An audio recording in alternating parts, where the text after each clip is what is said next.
Hello Jagan fans, Dawood Khan from Telangana. ఈ video ఎందుకంటే ఏదైతే అయ్యన్న పాత్రుడు మాట్లాడుతూ జగన్మోహన్ రెడ్డి గురించి జగన్ కేవలం ఓడిపోయాడు, ఇక చావలేదని, చచ్చేదాకా జగన్ ని కొట్టాలని ఏదైతే వ్యాఖ్యలు చేశారు సార్. మీరు ఒక ఎమ్మెల్యే ఉండి ఇంత చిల్లర్ గా ఒక రౌడీలా గుండలా మాట్లాడుతున్నారు సార్. మీకు నేను ఒకటే రిక్వెస్ట్ చేస్తున్నా, జగన్మోహన్ రెడ్డి అభిమానులని రెచ్చగొట్టకండి దయచేసి. మీరు అనుకోవచ్చు రెచ్చిపోయినా వాళ్ళు పీకేదేంది, అధికారం మాదుంది, మా బలమే, మా పార్టీ అధికారంలో ఉందని.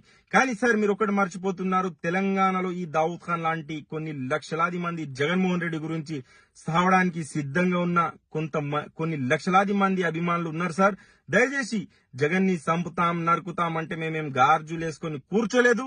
తెలంగాణలో జగన్ ని అభిమానించే వాళ్ళు కొన్ని లక్షలాది మంది సావడానికి కూడా అన్న కోసం సిద్ధంగా ఉన్న వాళ్ళం. కొన్ని లక్షలాది మంది మీరు జగన్ ని నరుకుతాం, సంపుతాం అంటే మేము కూడా గుద్ద పలగొడతామని కూడా స్పష్టంగా చెప్తున్న అయ్యన్న పాత్రుడు గారికి.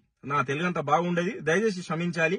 కానీ జగన్మోహన్ రెడ్డి విషయంలో మేము ఎక్కడ కాంప్రమైజ్ చేసుకోము, గుద్ద పలగొడతామని కూడా స్పష్టంగా చెప్తున్నా. వాడు ఎంత పెద్ద తోపైనా సరే, మా అభిమాన నేత, పార్టీ లేకున్నా, ఎవరి సపోర్ట్ లేకున్నా, బలంగా ఆర్థికంగా మేము వెనుకకున్నా, ఖచ్చితంగా జగన్మోహన్ రెడ్డి గురించి మాకు ఇక్కడ పార్టీ లేకున్నా, ఏ పదవితో, ఏ దానికి ఆశపడకుండా మేము పని చేస్తున్నామంటే ఎంత తెగించి ఉంటాము, ఎంత జగన్ ని అభిమానిస్తాము ఒక్కసారి మీరు అయ్యన్న పాత్రుడు గారు ఆలోచించాలి.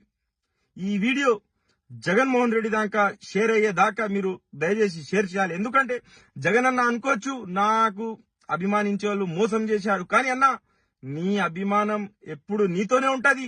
చచ్చేదాకా, బొందలు పెట్టేదాకా నీ అభిమానులమే, నీ కోసమే పనిచేస్తాం, ఎవరితో లొంగం.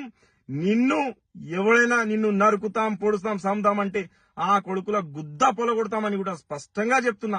ఈ దావుద్ ఖాన్ తెలంగాణ నుంచి నాలాంటి చాలా కొన్ని లక్షలాది మంది తెలంగాణలో నీ గురించి చావడానికి సిద్ధమన్నా. దయచేసి అన్న నువ్వు ఎప్పుడు కూడా మనసు చిన్నది చేసుకోవద్దు. ఖచ్చితంగా రేపు అనేది మన రోజే. రేపు అనేది ప్రజలకే ఖచ్చితంగా తెలుస్తుంది, ప్రజలకు ఖచ్చితంగా తెలుస్తుంది. జగన్మోహన్ రెడ్డి లేని లోటు, జగన్మోహన్ రెడ్డి సీఎంగా లేని లోటు ఖచ్చితంగా